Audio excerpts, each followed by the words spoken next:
Memasak ikan lele dengan bumbu khas Aceh adalah perpaduan rasa gurih, pedas, dan rempah yang kuat. Ciri utama masakan Aceh yang kaya akan pengaruh Aceh.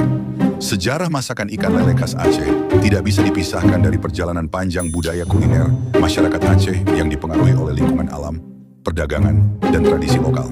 Ikan lele merupakan ikan air tawar yang mudah ditemukan di sungai, rawa, dan tambak di wilayah Aceh.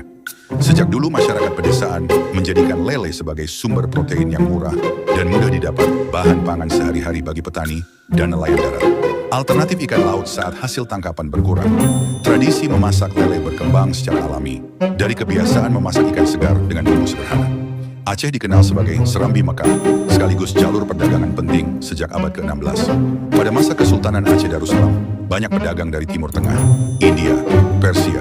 Masakan ikan lele khas Aceh adalah hasil perpaduan ketersediaan bahan lokal, lele air tawar, pengaruh sejarah perdagangan dan rempah. Tradisi memasak masyarakat Aceh hidangan ini bukan sekadar makanan, tetapi juga cerminan sejarah dan budaya yang kaya.